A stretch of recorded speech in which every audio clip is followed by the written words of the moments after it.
Continuaremos con el estudio de las lesiones traumáticas frecuentes del miembro superior.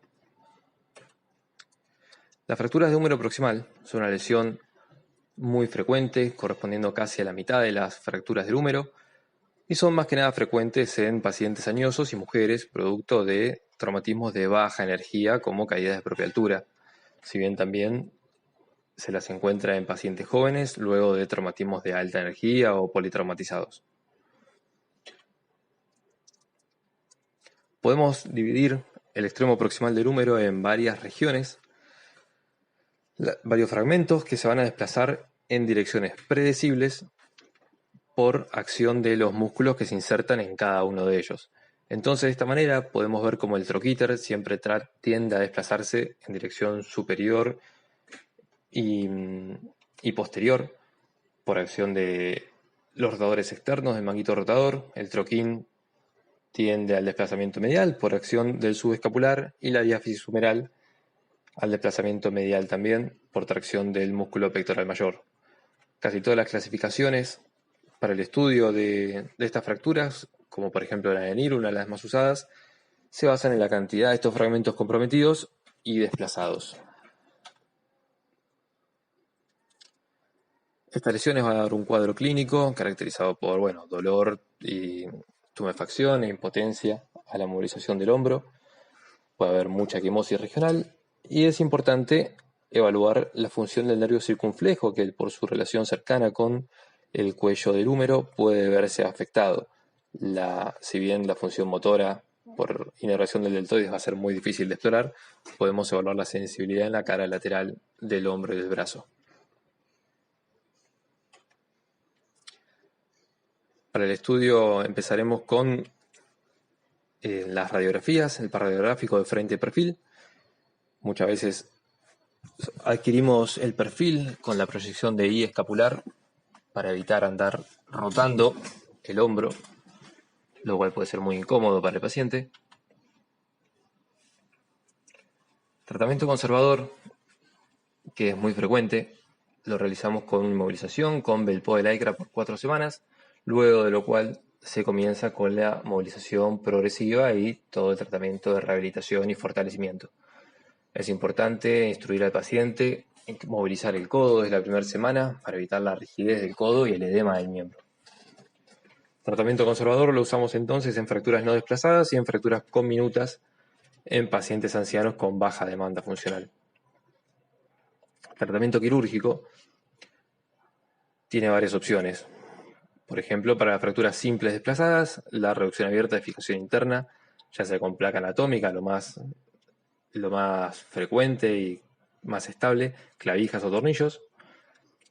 Para fracturas complejas en pacientes jóvenes, siempre se trata de reconstruir lo más anatómico posible el húmero proximal, si bien a mayor complejidad de la fractura, mayor riesgo de osteonecrosis posterior. Y en fracturas complejas en pacientes añosos se puede recurrir a la hemiartroplastía. Vemos acá unos ejemplos, como este paciente masculino de 76 años, que después de una caída de propia altura sufrió una fractura con importante desplazamiento del cuello del húmero, tras lo cual se realizó en el momento agudo una fijación temporaria con clavijas, y 2 semanas después se pudo realizar la reducción abierta y fijación con placa bloqueada para húmero proximal. Este otro caso, un paciente joven de 38 años, después de una caída de 2 metros de altura, con una fractura sin tanto grado de desplazamiento, pero por tratarse de un paciente joven, se decidió también hacer la reducción tanto del cuello como de la tuberosidad y la fijación con placa. En este último caso, una mujer de 68 años con una luxofractura. Observen cómo el húmero tiene todos los elementos que habíamos visto antes comprometidos y además con luxación del casquete articular. En este caso tan complejo, por un mal pronóstico de la reconstrucción, se decidió proceder con una hemiartroplastía. La luxación glenohumeral es un problema frecuente en el hombro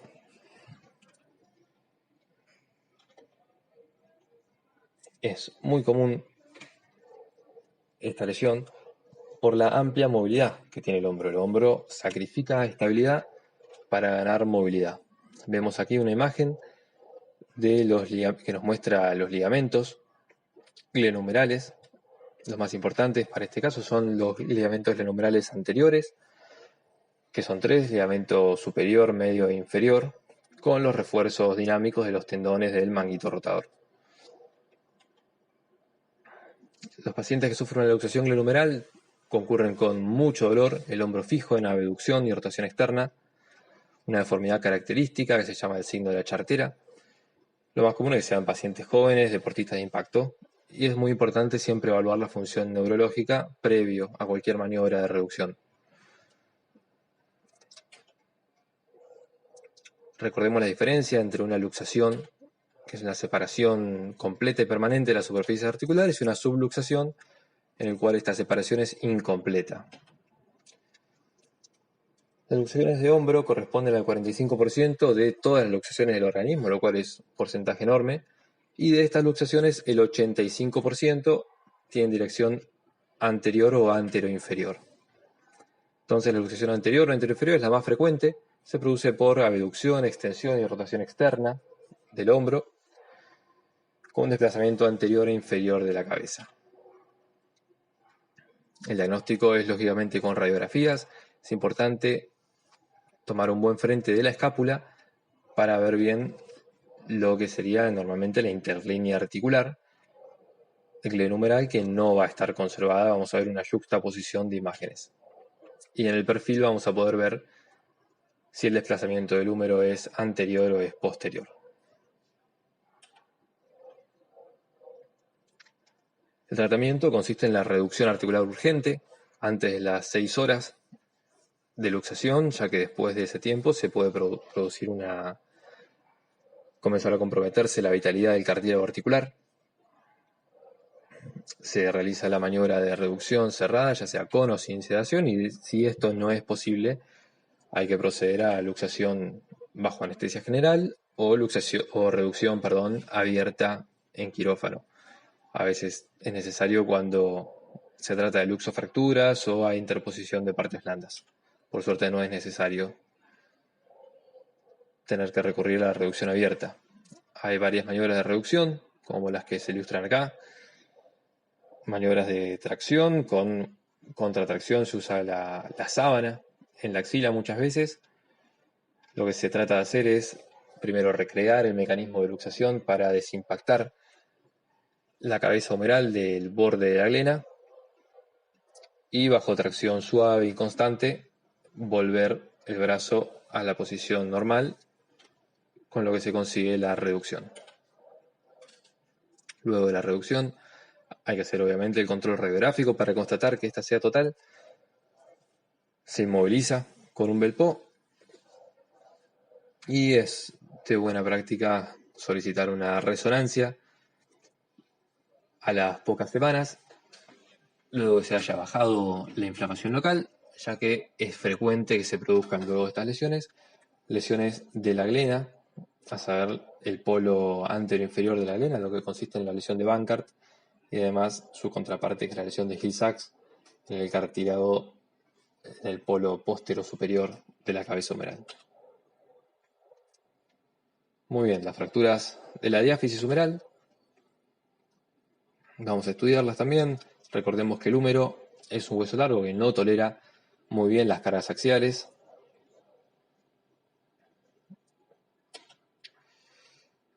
Es más que nada frecuente en el adulto luego de traumatismos de alta energía, ya sea por mecanismos indirectos o por mecanismo directo que da fracturas conminutas o fracturas transversales inestables. Vemos un par de ejemplos, como esta fractura transversa medio diafisaria del húmero o esta otra fractura extensa, espiroidea y cominuta. El tratamiento ortopédico en estos casos es muy poco usado. Se necesita un paciente colaborador y una alineación de los fragmentos tolerable, un buen estado de las partes blandas, Y es muy frecuente la pseudoartrosis con este tratamiento, por lo cual es actualmente muy poco usado. Y se prefiere el tratamiento quirúrgico, incluso en fracturas con poco desplazamiento, ya que brinda un mayor confort y una recuperación mucho más rápida. Está indicado de forma absoluta en caso de fracaso, que no se pueda conseguir una buena reducción o mantener una buena reducción de los fragmentos, fracturas inestables con un tercer fragmento, fracturas patológicas o fracturas con extensión articular. Las opciones de cirugía son la reducción con placa y tornillos, los clavos endomedulares o los tutores externos. Acá vemos los ejemplos que mostramos anteriormente, la fractura transversa, que es la mejor indicación para un clavo endomedular acerrojado. También existen los clavos acerrojados retrógrados para fracturas distales. Y la osteosíntesis rígida, que es un procedimiento más demandante por el abordaje quirúrgico, en el cual se produce un gran debilitamiento de partes blandas y se corre el riesgo de la lesión del nervio radial. Así que en casos en los que ya haya una lesión del nervio radial es el método de elección. Vemos acá, por ejemplo, la lesión anterior luego de fijada con una placa bloqueada. No es infrecuente la lesión del nervio radial en casos de fractura humeral. De hecho, se produce entre el 15 y el 20% de los casos de fractura y es especialmente frecuente en estos trazos de fractura, como el que vemos acá, que es el patrón de Holsten-Lewis, fracturas oblicuos o esperoideas en la unión del tercio distal con el tercio medio, ya que a esta altura el nervio radial pasa del compartimento posterior al compartimento anterior y tiene una movilidad limitada por este rafe intermuscular, lo cual condiciona que se produzcan laceraciones o atrapamientos del nervio entre los fragmentos óseos. Acá vemos, por ejemplo, un caso en el cual el nervio estaba atrapado entre los fragmentos óseos. Se pudo liberar, hacer la fijación de la fractura, tras lo cual el paciente recuperó de forma íntegra la función extensora y supinadora del nervio radial.